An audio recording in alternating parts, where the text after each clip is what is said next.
Hey, Crabapple. What's up, Slug Queen? Hmm. Slug Queen.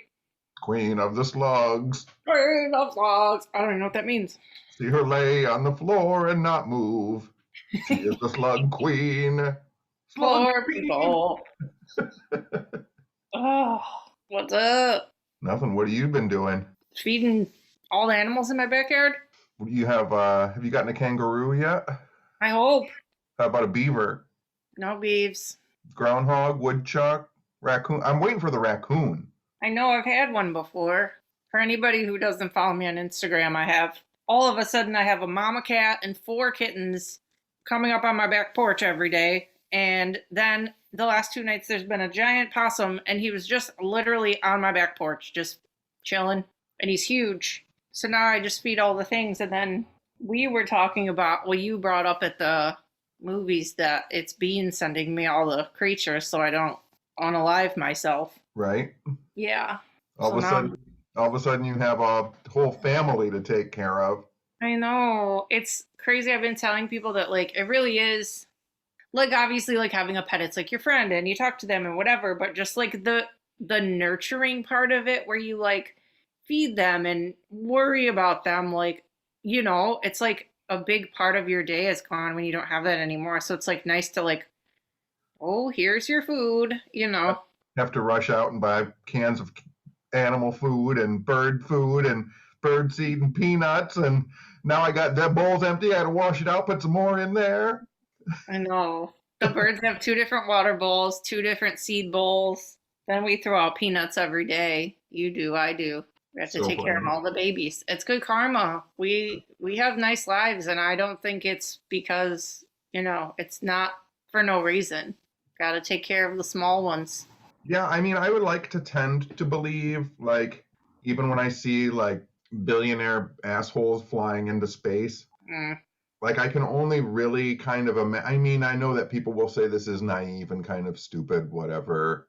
I can only imagine that they just sit around and are so fucking unhappy and bored all the time, which is why they have to do all this nonsensical shit. Plus, they know they could do something to change the world and they don't. And I just know that that's in them somewhere is like universal creativity. And it's like, what the fuck are you doing? I know if that was us, like, we would never stop. No.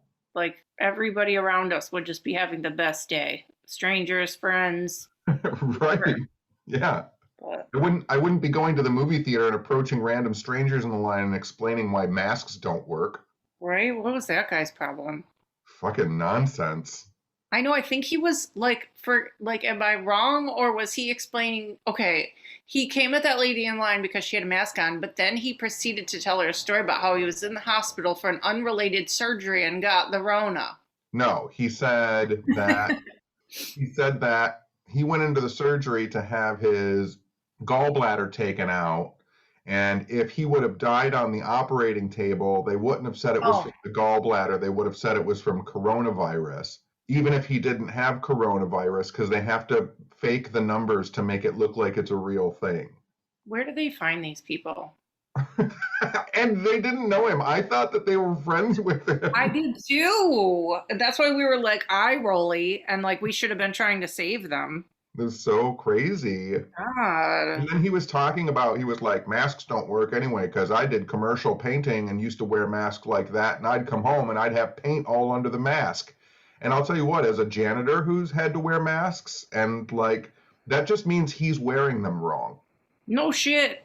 And there's like different filterness of masks. He could have not the right one on, you know? You know Well, what he I'm was saying? saying he was doing commercial painting with giant paint sprayers. And he started it with, I used to wear masks just like the one you're wearing. And she was literally wearing like one of those masks that you get at the Dollar Tree. Yeah, you weren't wearing like a cupped those like 3M dome ones. Right. God, I don't even do that shit and I know what mask you should use. Fuck. Well, we got to go to an advanced screening of the new M. Night Shyamalan movie that's called Old. It feels weird saying I got to see the new movie Old. But yeah, we His were new really old movie. excited. Yeah, the new old movie. But the trailer looks so good. Like if you haven't seen the trailer, the premise is these people. They don't really say in the trailer how they got there, but basically there's like all these people on a beach and like they, for some odd reason, start getting older out of nowhere at like a really accelerated rate. So I'm like, that's a cool premise, and I've been really excited, and I really like M. Night Shyamalan movies. And then we watched it, and then we walked out of the theater, and the first thing I said to you was, "Is it possible for a movie to be good and terrible at the same time?" So, And and then then we we real proceeded to just talk outside and gripe. and as we talked, I think we realized it was more terrible than good. Yeah, yeah, the talk didn't go great. It's not. Also, no spoilers for the Yeah, film, no, but no spoilers. I will tell anybody who listens to this conversation, for people going through death trauma right now, it's not a great film to go and see. I might hold off on it a little while you figure out your own life trauma. I was gonna say like trigger warning hard from both of us who have went through like epic losses in the last 6 or so months, 7 months. It's heavy. Like we were saying that like the feeling that you get while you're sitting there watching it for pretty much the whole movie is very yucky, like sinking, terrible, depressing. Like that feeling when you like realize your own mortality, like that's not a cool feeling to sit in for like 2 hours. Yeah, we're going to make a horror movie, and instead of scaring you, we're going to confront you with your own mortality for 2 fucking hours so that instead of escaping the overwhelming dread and fear with which all humans feel throughout their entire lives, we're going to force you to think about it more. Yeah. In like a really slow way. And like, And we're going to explain it to you over and over every single thing that you see. yeah. Again, no spoilers, but Yeah, if no. someone in this movie picks up a purple flower, someone else is going to say, "Hey, did you just pick up a purple flower?"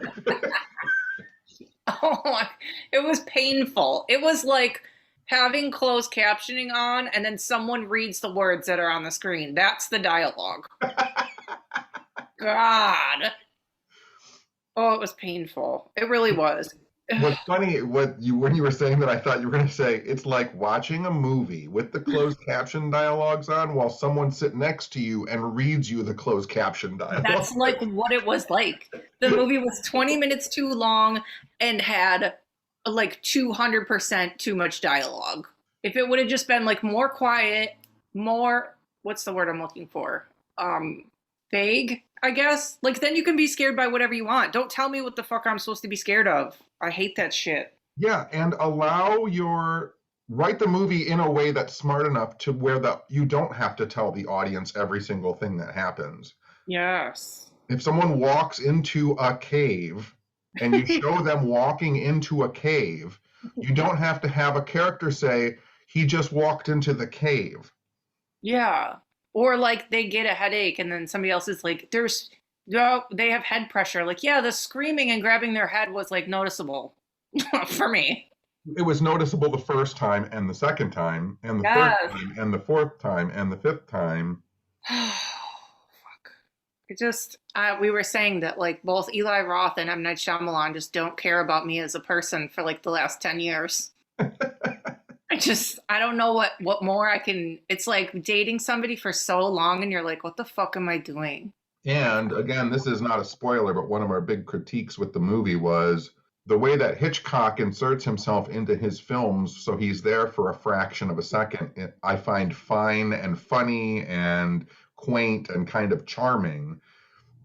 M. Night Shyamalan should not be a main character in his films, which he Mm-mm. is in this movie. And he's like a very awkward actor too. So it's not adding to anything. It's like making you feel weird. Yeah, it's funny to see him and a nod to himself, but then like when he has multiple lines and plays in multiple scenes, Mm-hmm. that I told you that was one of the problems I had with Signs, is that the movie basically doesn't happen without M. Night Shyamalan's character killing Mel Gibson's wife in the movie. Yeah, like I don't know, and maybe there's something about like to the person playing like a smart character, or like a character that links part of the story together or something. Like, I really liked Eli Roth's little part in Cabin Fever because he was just a fucking random pothead in the woods. Like, Right, that was funny. He's not like a hinge in the fucking story. He's just like a weirdo. right. Yeah. And a much more minuscule point to that is also like M. Night Shyamalan is probably okay, like financially. Mm-hmm. I'm sure an actor would have loved that part. 100%. Yeah, he could have been like just like one of those hotel people. He could have been Yeah. anybody. Yeah. Yeah, that's a really good point, actually. Oh yeah, to fucking wrap it up, I would say if you're interested in seeing this movie, don't run out to the theater. It's not worth it, and it's really fucking depressing. So like, I would just wait until it comes on demand and watch it at your house, and then you can be depressed at your fucking house. Well, if you watch it at home too, like you're going to be able to nope out of it at any time and not feel, I know.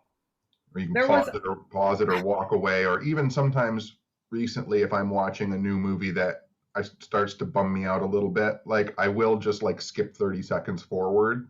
mhm. Like if I see that something is going on, like I'll skip over it.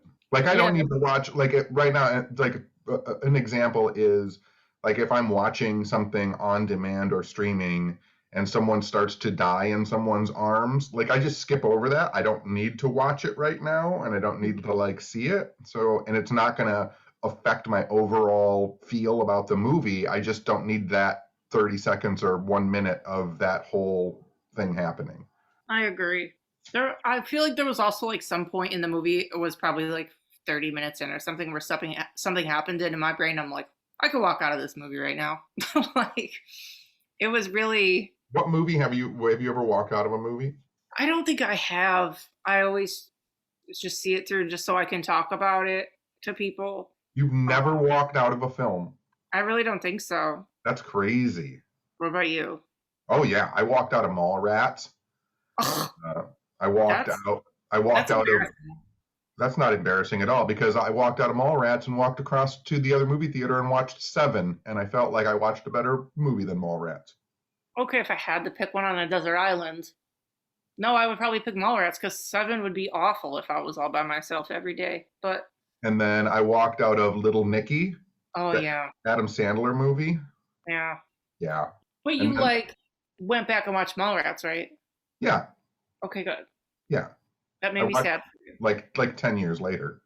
It's amazing. I love Mallrats. It's not that great. Seven's a better film. It's not walk outable, especially at that time when that was like the At that vibe of. time, I was in like my mid to late 20s, and I was like, this, I don't know what they're trying to do, but I don't like this at all. Yeah. So it wasn't made for me. And then the first time I saw see, look at this, M. Night Shyamalan, Mm. I went and saw Unbreakable in the theater when it came out. And the woman I was dating at the time, it was packed. The theater was packed. And we had to sit in the very front row because it was like and so our heads are craned the whole time. But if you've never seen the movie Unbreakable, one of the main villain is Samuel L. Jackson, and he has like brittle bone disease. They call him Glass because his bones break. And there was a part where he falls down these steps and breaks all of his bones. Mm. And the audience like was laughing through the scene, every smash on the step is like a bone breaking, and they play that whole scene out so that you know he's in pain. And the audience was like in hysterical laughter. And the woman I was dating, we were looking at each other, we were like, this audience is psychopathic. Then later in the movie, he's walking with a cane, and somebody was like, don't slip and fall down again. And the audience started laughing. And the woman I was with was like, I'm leaving, just go. Like she said, I'm leaving and I'm going to do something and just go with it. And so the audience is like uproariously laughing at this guy's comment. And now other people have joined in. Like people were yelling like cripple at the screen. What? It was a nightmare. And the woman I was with got up. We were in the very front row, so everybody could see us when we stood up. And she walked out real slow with a limp, and the audience went dead fucking silent. And we just walked out, and I was like, that was pretty fucking awesome. Oh shit. I feel like there was a part during this movie tonight where they did that. Like there was a weird part where the kids were like scared or something, and there was people behind us laughing. I'm Yeah, like, what? yeah. What? What the fuck? People are crazy. People are a little insane. Always have Mhm. been, always will be. People don't like them, we'll make more. Ugh. So we went on a trip this past weekend. We went to Belvoir Winery. We haven't talked about Belvoir. No, we just got home. Oh, It was one of Amy's Strange Escapes. Our friend Amy has a spooky travel company called Strange Escapes, and they do haunted events throughout the country. And Tenny's usually a guest on those and speaks. And your lecture was super good. thanks. Thanks, you're welcome, man. I noticed it was really fucking hot in there. I noticed you were dying. It was hot. Yeah, I noticed you had like a drip of like I know sweat. there was those windows were right behind me beating on my back the whole time, and I'm wearing a suit, a vest, a tie, like I was Yeah, dying. the vest was a bad choice, temperature wise, I'm sure. It keeps my belly stuffed in, so I'm not fat. You're not fat. Before we went to Belvoir, though, you flew. I know I was just gonna say, I was gonna bring up the fact that first of all, that was the first time I flew in like 6 years.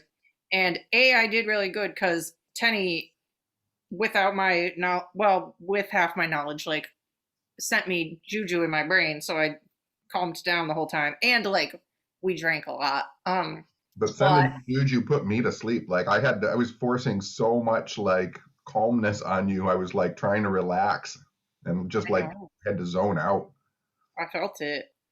But I was gonna bring up the fact that okay, the ride there, the flight was so fucking bumpy, and you're It just wasn't like, that bad. it was turbulent almost the entire flight. There was no point where it was like smooth. And then, but listen, the whole point was you are calmer on a bumpy fucking airplane than you are in my car.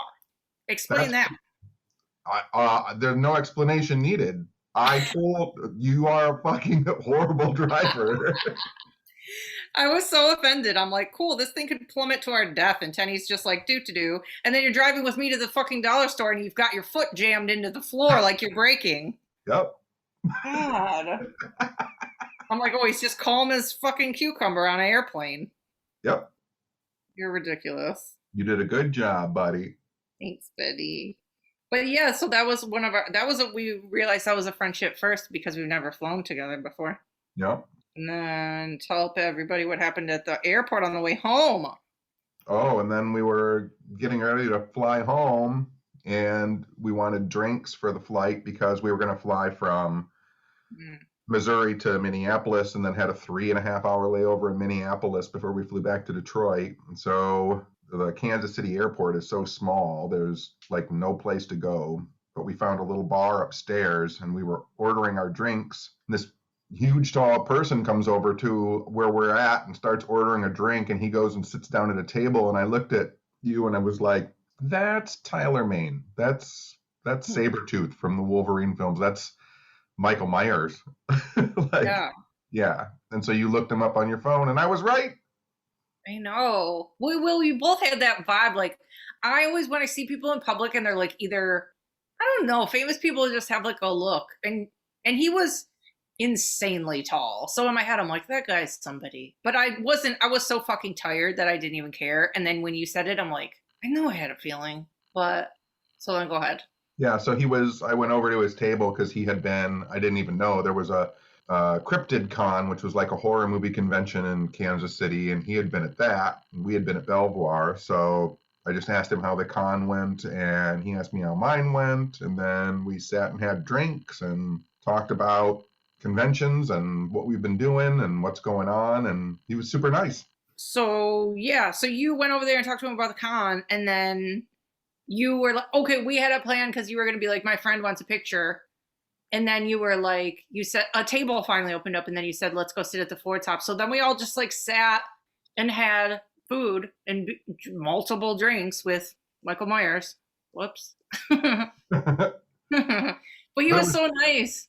it was nice. And what was even crazier is that could have gone even more silly because he had just been texting Zach Galligan from Gremlins, who I'm friends with too. And Zach had been at the airport and had left like 20 minutes earlier. So if we would have gotten to the airport earlier, we would have had drinks with Tyler and Zach. I know that was so weird. Like, and it was crazy too. We started, okay, he had told us throughout just drinking and talking that he used to wrestle like some well, professionally kind of.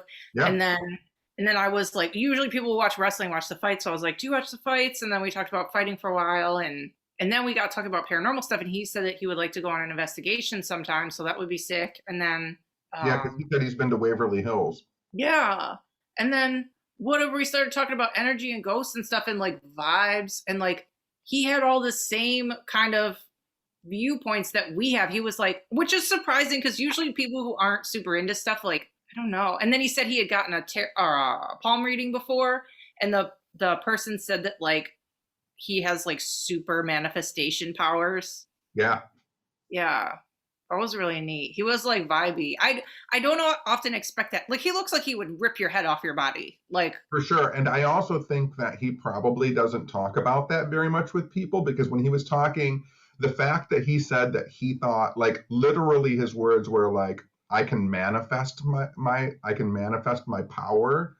It seems to me like he probably is very interested in it, is not really comfortable talking to publicly to people about it. And as we talked, it seemed like he became more comfortable with his weirdness, with his like talking about it. yeah, yeah, that was crazy. Yeah, because it took a while, and then we just like went into. I don't even know how we went into it, but or maybe I we think it had was, talked about where we were, and yeah, then he said, yeah. But that was neat. He was so nice, and I got drunk. That next flight was fine because I was out fucking out of it. But we were stoked because like we were literally just sitting there like this is the worst airport. There's nothing to do. There's no food, and then we're like, oh hi. So anyway, so then we like literally waited till the last fucking second, and then we ran down the stairs, got on our plane. We landed in Minneapolis, right? Yeah. yep.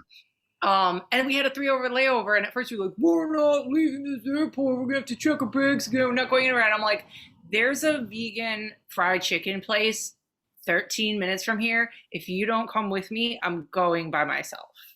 So I went. So you went, and it was so fucking good. It was so fucking good.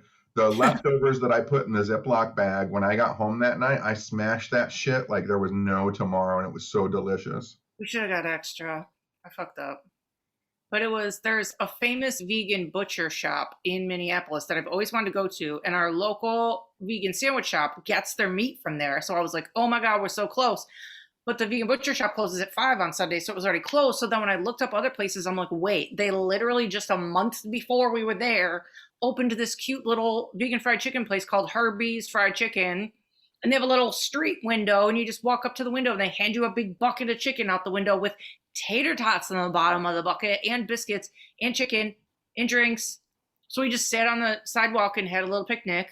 First of all, a bucket of vegan chicken with a bottom filled with tater tots with biscuits on top. I'm thinking about it now and losing my goddamn mind. Literally, we were like blown. We were like, if we could just pick this up and bring this whole place home. It was so perfect. It just is never that easy. And there was a line down the street when we got there. I was so stoked. And then they closed like 5 minutes later. Yep. It was awesome. It was amazing. Yep. And then we had extra time, and we realized that we were down like just right up the street from George Floyd Square. And we were Well, yeah, like, talked to that guy on the bicycle. oh yeah. Yeah. Yeah, because you were waiting for our order, and I was talking to a local, and I said I was just asking him like, where are you going to go? And he's like, I'm just going to sit in this graveyard. And I was like, maybe we should go to the graveyard. And then he was telling me, he said, you know, you want to go up here and then turn because they have George Floyd Square blocked off. And I was like, where is that? And he was like, it's 6 blocks away. Yeah. So we went there. Yeah. That was wild. Yeah. You got like super I like didn't even notice. And I look over and you were like crying. That was a lot. Yeah, it was a lot. It was pretty heavy. It was really heavy. It was like aside from all of the things about, again, like just the internalization and personalization of stuff, like when I was there and like knowing all of the things that went down and like knowing the story and everything that we've all watched and everything that we've all seen in the news. And like, there was the thing that got me was on top of all that, I was already having like some emotional difficulties with just everything that happened. But then there was by the store, someone had a little piece of art of George that they had painted, and across the top, this is what got me. It said his last words were calling out for his mother, and that like broke me. Like I was done. I had to go. Yeah. It was a lot. There's like a big metal sculpture in the middle of the street with like memorials all around it. There was paintings and murals, and then you walk across the street, there was like a little like makeshift library, and like in the little library there was like kids toys, so that if you like brought your kids down there they could play, and it It was was nice. really. It was. It's. I mean, it was really beautiful what people have done. It was just the vibe and the energy there was just overwhelming to me. It really was. I'm glad we went though. Like me and you are like into, I don't know, history. We always talk about history in the 60s, and just I feel like this will be obviously something they talk about in whatever 50 years, like it, like Yeah. it was. But And yeah, then like in my brain, the way I think about things, like if you hadn't have been with me, I wouldn't have left the airport. And if you wouldn't have found that vegan place, I wouldn't have talked to that guy on the bike. Like I feel again, like when you engage, when you say yes, like things happen. yep, 100%. Yeah, that's what I know, and we're both good at that. Like if you wouldn't have talked me onto a freaking airplane, I wouldn't have went on the whole trip. Sorry. Oh, yeah. So we both nudge each other when we need to. Yeah. But we The didn't even. Belmont. Yeah, I was What? just gonna say we didn't even talk about the trip. We talked about the flight there and the flight back. We skipped the whole trip. Yeah. Oh, but then the other thing, real quick on the flight. So then the people in front of me on the flight back from Minneapolis, they had their TV screen on, and they were watching Yeah, a fucking movie with Tyler Mane as the main character. So I had just seen him, and then he had him staring at me from the person in front of me's TV the whole flight back to Detroit. It was so weird. and it was like the most random fucking movie. Like we're like literally no one else on this plane has that movie on. There's no way, and it was like directly in your face. Yeah, it's a Nickelodeon film, and it's called like Hot Stuff, and it's like John Cena is a firefighter, and I'm like, no one is watching this film on this Yeah, movie. that's like 15 years old. It's so weird. Yeah, and it was just on like right in front of us, and we were sitting with him having a beer like 35 minutes before that. Yep, Life is so weird.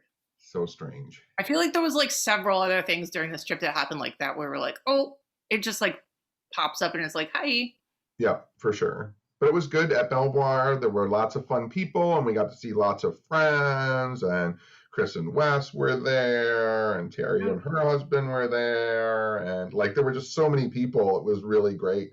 I was really overwhelmed at some points just being around so many people. That was the most we've been around since the pandy. Like, there was probably, what, 150 people there? I think it was like 150. Yeah. Yeah. Obviously, like, nobody really had masks on and we were all hugging each other. It was kind of like we're all stuck here and we're in a bubble now, kind of, you know? Yeah, for sure.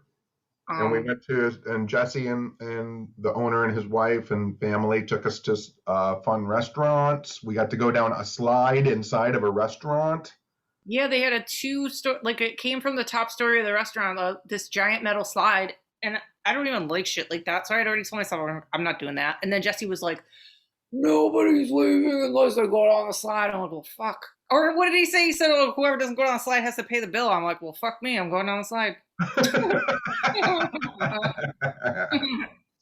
and then Amy's daughter, Charlotte, was so scared. And then she zips down the slide. And then I never see her again because she went down like 17 times. Yeah, it was great. It's crazy. And then we met Giselle, who's like the shit. She's Jesse's daughter. And she's so funny and cool. And we named her admin of our. I'm wearing her shirt right now. That she gave me a Beetlejuice shirt, and I'm wearing it today. I wore it all day. I know this is gonna be Giselle's episode now. Yeah, so you're wearing her shirt and it's really cute and it fits you perfect. And then we said that she's the admin of our What's Up Weirdo podcast TikTok now. So everybody go on TikTok and add What's Up Weirdo podcast, all one word. And she made her first TikTok, and it's the funniest shit. We were fucking crying laughing. Everyone was in fucking hysterics. I don't know if she did that. I still laugh watching it. I watch it a dozen times, and I laugh every time I watch it. Especially when the dog part comes up, I just burst laugh every time. She like took our audio from one of our episodes about us talking about the plane Snuggie, but when we talk, she like puts little the picture of what we say on the screen, and it's fucking the timing of it. The whole thing is genius. It's so perfect. I hate like, and then too, when she first showed me, like Jesse was standing there, and I hate like when people show you something and I'm like, oh God. And then you have to like react to it in front of people. And I'm like, in my head, I'm like, what if it's terrible? And I was fucking dead. I'm like, this is so fucking funny. Yeah. So shout out to Giselle, our new TikTok manager. I know, our first employee for What's Up Weirdo podcast. OPS, we haven't shouted out Old Town Roasting in a while. I wanted to shout them out. Old Town Roasting. Roasting. I swear I did something. Wait, we were at Belvoir. Somebody said something, and I said it in that tone, and I'm like, but that's like my jingle for everything now. That like changed my life. So shout out to Old Town Roasting. Go to their website, buy coffee, shove it in your mouth hole. And then, oh yeah, Giselle took me in the basement at Belvoir too. We're not even explaining to people what Belvoir is. Belvoir is a old Oddfellows home, hospital, orphanage, and it's now a winery, and it's a crazy property. Yeah, it's so huge. It's 3 big buildings, and then the 4th building is the restored winery, and it has like hotel rooms on the 3rd floor and a banquet room on the 2nd floor. And it was at one time the old orphanage. And there's a huge Oddfellows cemetery up. Well, it's not huge, but there's an Oddfellows cemetery up on the hill behind it. It is just the coolest place. And it's like, I don't know why it's like fancy. It's like the grounds it's like sweeping and pretty and like secluded. There was deers outside and bunnies, and so it's like spooky, but it's also like kind of wonderful. And there's just, their wine was so good. I don't even love wine, and their wine was so, and they had frosé. Oh my God. Is frosé the wine Slurpees? Yes. I was chugging those wine Slurpees. I loved them. Can we go back tomorrow? Yes. I'm gonna go back, right? Jesse said he would fly me out there and watch fights with me. I think we're best friends now. And then too, what I noticed, and me and you both do this, we literally talk to almost every living and non-living thing just all the time. Did you notice, I don't know how many times you walk past the room, but I noticed that, okay, every Oddfellows Lodge has a skeleton, correct? Yep. For their rituals? Yes. So they have a skeleton there named George, like a real human skeleton. And every time I walk past the room, did you go, hi, George? Did you do that? No. I did. I kept saying hi to him out of nowhere. They're all named George. Oh, they're all named George? Yes. Dang. That's weird. part of the Oddfellows thing. Oh. Well, I kept saying hi to him like he was a real person. That the first time, so the room that we stayed in, I was the first person that ever stayed in that room too when it was first remodeled. Mm-hmm. I think I was. I think that was the first time I was ever at Belvoir too. But I went out to smoke one night, and I went down the steps, which the steps weren't refinished. Like a lot of it wasn't in the way that it is now. It wasn't refinished at all. But I was walking down the steps, and I heard like little kids giggling behind me. And I think it was me and one other person were in the building, so no one else was there. And then I went out and smoked, and then I heard some little kids running again. And then as I walked up to the 3rd floor, I heard a little kid, a spooky ghost voice go, "Why is he awake?" And then I was like, "Ooh, weird." And then I found out the next day, I told Jesse, and Jesse said, well, this was the orphanage. And the 2nd floor where you heard the voices is where the kids' bedrooms were. It's where they all stayed. Yeah, he was saying that front building is like the most active, right? Yeah. But it was super good. Again, it was super good times, and everybody's lectures were great. They were. Cindy was so good. Cindy K's the psychic. She's on Holzer Files, and she did a group psychic reading where she would just like, I've seen psychics before, at our events or wherever, or seen them on TV. This was the most accurate shit I've ever seen in my life. Like she would say, and it wasn't like, ooh, I'm getting an N name, like in a group full of 200 people. It was like, she would say, right around where the person was. She would say their full name. She would say how they died. She would say their whole fucking family. She would say, it was like, she, oh, I don't even know And if she would say names that aren't. She would be like, "Who's Newtonton?" And yeah. somebody would be like, "Oh, that's my uncle Newtonton." Like I it wasn't a name. swear it wasn't like who's John. It was like one of them was Cameron. Like, I don't know a fucking Cameron. Like, the names were so weird. And not only with the name, she'd say something specific. She said that one guy was like an Air Force person. It's like somebody said that to me. I'm like, I don't have anybody in the fucking Air Force. You know what I mean? Like, Yeah. and then there was another one. I'm not going to get into it because that's somebody else's story. And I don't know if I'm supposed to repeat this shit, but there was one that was like kind of murdery.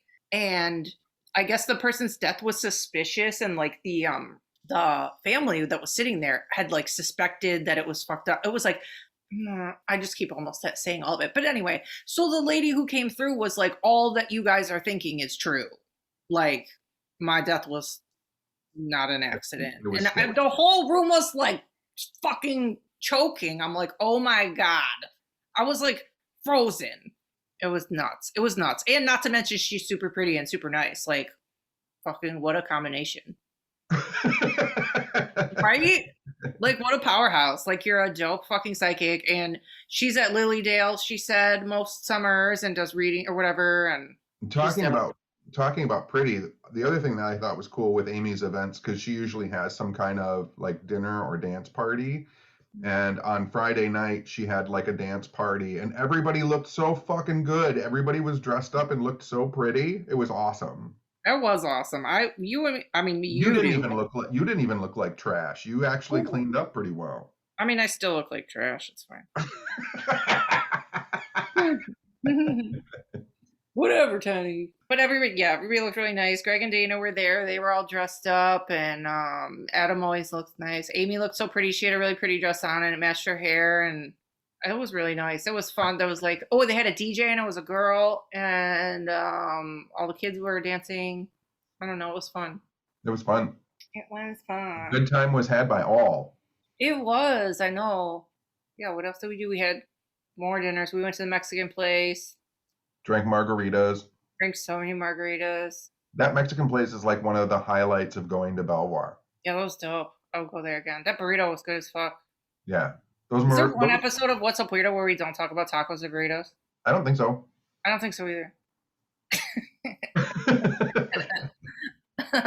I also don't think there's one episode where I don't swear in front of people's children. I got a DM the other day from my friend Jen, and it said, I was listening with my son Trent, and then just in parentheses it says 12, age 12.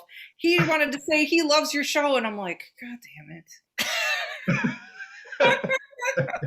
I'm like, I'll say the worst shit in front of your kids. I'm sorry. Yeah, but I mean, when I was at 12 too, I was already swearing. I know, but I mean, I think I think about swearing as a little kid now. If I'm think about it honestly, I remember one time thinking I was going to get in trouble because I said hell. I was probably like 9 or 10. Yeah. And I think I just threw hell out as a cuss word, like not knowing it had to go somewhere. Like, I think I was just like, hell. And then like thought I was going to get beat for saying that. Because I thought maybe that's how swear words worked. Like, you can yell shit and you can yell fuck. No, this is fucked up. But I was at 7-Eleven last night on the way home buying fucking cat food for the outside cats. And I swear I was at the Slurpee machine and there was this lady there and she had Tourette's and she fucking swore in my face. And I was so... That's never happened to me before. I don't have any experience with that. And I swear she was like, shit, right in my face. I was like, oh my God. It was crazy. It was like, that doesn't happen every day. I was like, dang, 7-Eleven. I was trying to get cat food. But she seemed cool though. You got I mean, me and her are probably very alike, it seems like. Yes, for sure. I love our neighborhood. Everywhere we go, it's just like different. And everybody's like chill as fuck and friendly. Like, there's every kind of person around here. I love it. It's like never boring. Like, anytime you stop anywhere around here, it's not boring. Yeah, something anywhere. is going on every time.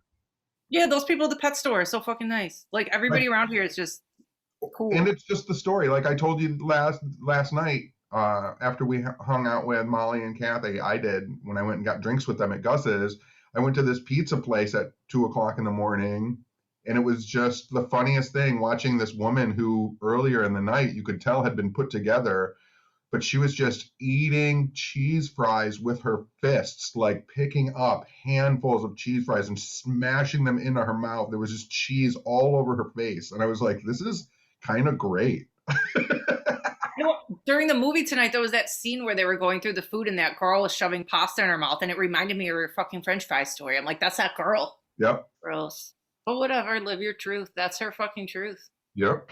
Live your truth. Tell people that you're a commercial spray painter and vaccines aren't real. And you don't know how to put a mask on your face. They're just standing. That's why he's insane, because he's been sanding asbestos for 20 years. And now he talks to strangers. Huffing fucking paint fumes for 40 years. Right? Let me tell you how smart I am. I've been breathing paint fumes for 30 years. Look at me now. I'm at this shitty movie.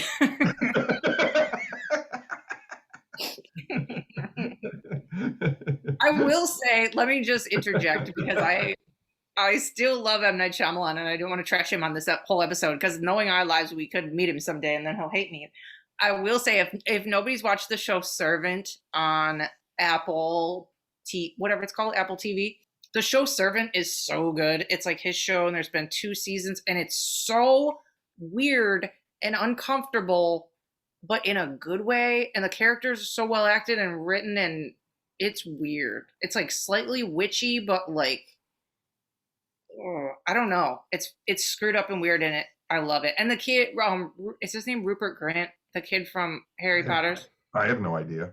Yeah, you know. But he's super good in it. He's like her tough brother. His character's just really good. But anyway, watch Servant. Don't watch.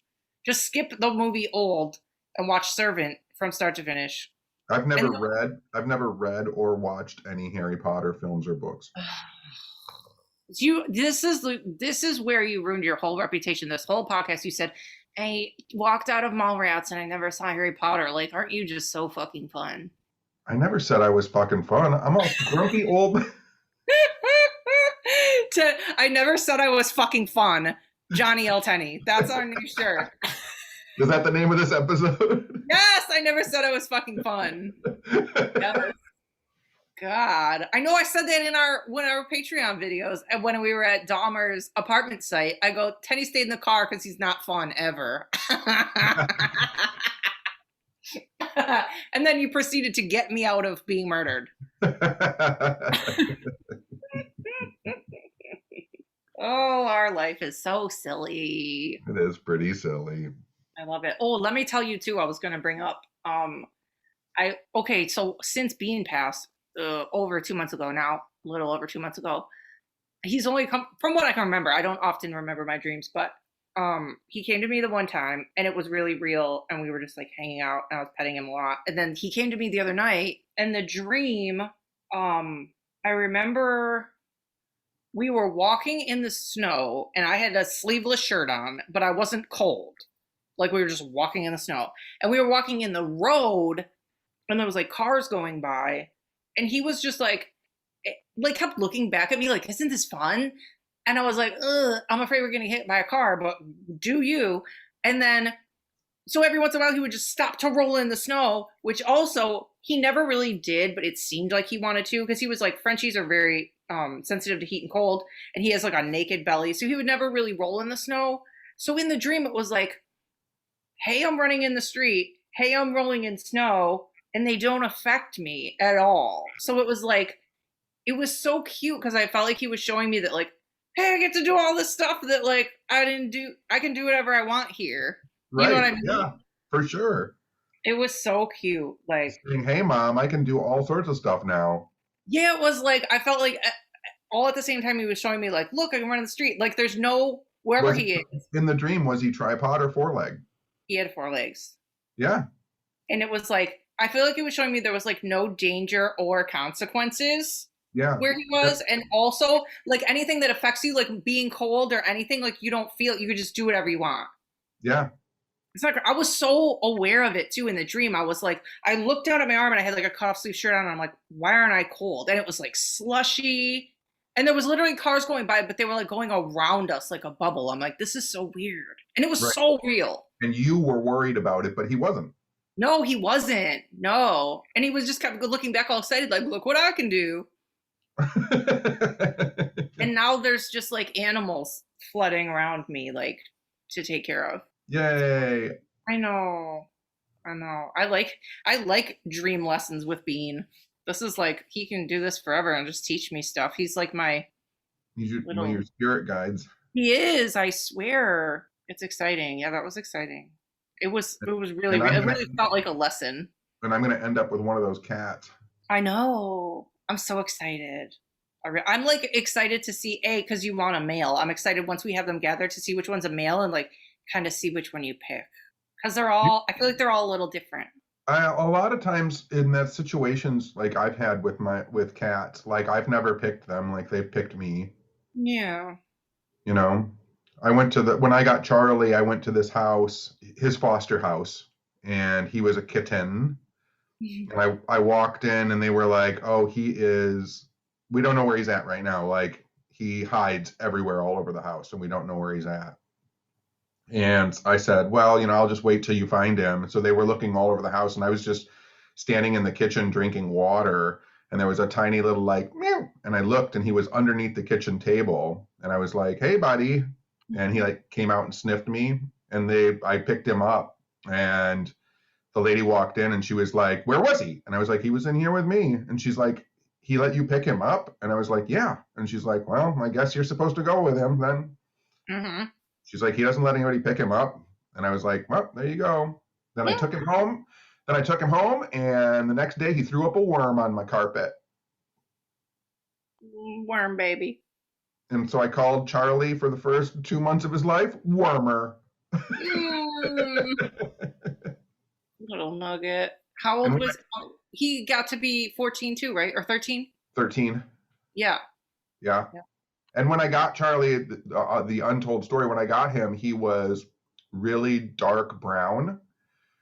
And so I called him Charlie Brown. But then he turned black. And so I just called him Charlie and Chuck and Chunky and Chuckles and Mouse Man and Bear Boy and Wormer. I know you always you're obsessed with bears, and I know you used to call him a bear because you have that song. And then I thought it was so funny that like when these cats first came up on my porch, I'm like, they look like little bears. They do look like little bears.